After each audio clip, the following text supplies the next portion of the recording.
back again with a brand new review, and this time we are looking at Teenage Mutant Ninja Turtle Shredder Revenge. And of course, I play this over on PC. This is in Game Pass, so you can grab it on PC as well as Xbox, but it's also available on everything right now for $24.99. And of course, this is a throwback to a previous Turtle game that some of you all might dearly love, such as Turtle in Time. And this game does a really good job of capturing the vibe of not only that game, but as well as very much the mythos as a whole, with cameos as well as direct callback to the live action movie from the 90s. But the game itself is, of course, a straight-up beat-em-up that can be played from 1 to 8 players. And, of course, you can play at every single turtle, as well as Shredder and April O'Neil, right along with, of course, unlocking Casey Jones once you actually finish the main story.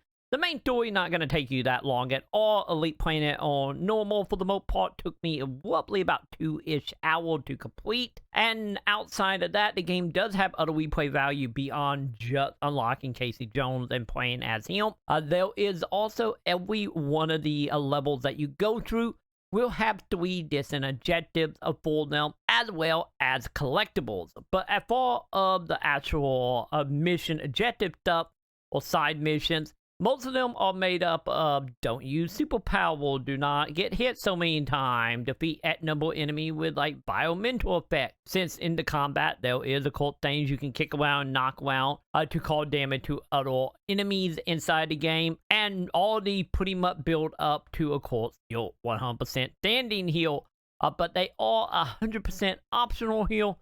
Really the only thing that kind of pay off heal is of course by getting these unlocked will give you more points. And of course if you are playing the arcade mode, which is pretty much just a single player mode, but you have a set number of life, and once it's done you start over, all that stuff will of course play into your score for the leaderboards. But as far as the story mode is concerned, that not really much of an issue here, so it's more of just a completion thing. But there is a thing that does kind of matter, which is of course with the collectibles. Since the areas does have a decent collectible that decent like cameo character from the overall mythos from Teenage Mutant Ninja Turtle here, that will of course ask you to bring them like 4 or 5, might it be a VHS tape, might it be like a diary, and so on. And pretty much the only stuff you get in return from that is of course a bit more points. But hey, collectibles are collectible, and something else to go for here. But as you are going through the actual game itself, your character will gain levels over time, unlock new powers, might it be more combo, more super attacks, more HP, and of course the characters do just level as you fighting enemy. The thing is about it that is a little frustrating is, from what I could see anyway, because I looked everywhere, I could not find a way to actually see what level you actually are outside of multiplayer, which we will get to, and I couldn't figure out exactly how to see like what you unlock when or how much experience you need.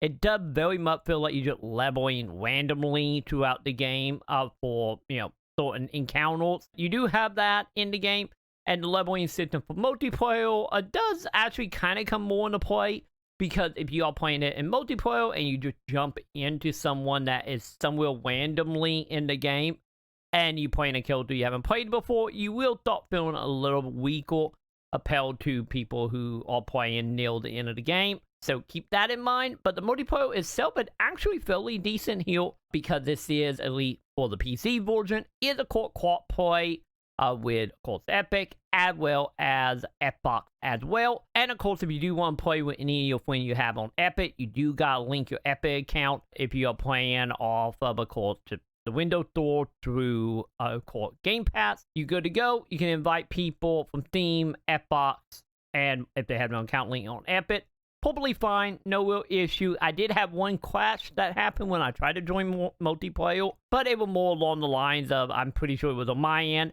because once I tried to join again after resetting the game, I ended up getting notified from Windows, asking for verification to, of course, let it through the firewall to connect. I don't know if my window just freaked out, or maybe the game just got unlucky and the pop-up for me to verify just kind of caused the game to crash.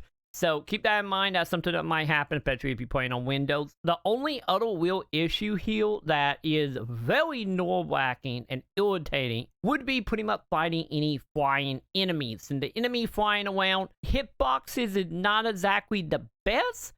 So anytime any flying enemies or bosses pretty much happen, it would just pure irritation. So that is something to keep in mind here. It's not perfect by any means, but I do gotta say, if you are interested in a beat 'em up that is very much going from point A to point B without any of the extra fluff, such as like shops and keeping track of leveling or grinding, like all the extra fluff that you might have seen in other beat 'em ups, such as like Got Pilgrim or River City Girls, that is not here at all, really, because like the leveling system is randomly in the background with no real control, so that doesn't really play much into that. So if you just want a simple, straightforward beat 'em up with no fluff, just pure combat, and honestly a really good one, that might be the game for you. So I do recommend it. It is any with some of its little issue, especially with some hitboxes and whatnot. It is a above average beat 'em up, and honestly kind of did everything I was hoping for from this. And because of that, I will have to give a Teenage Mutant Ninja Turtle Shredder Revenge a 3.5 out of 5.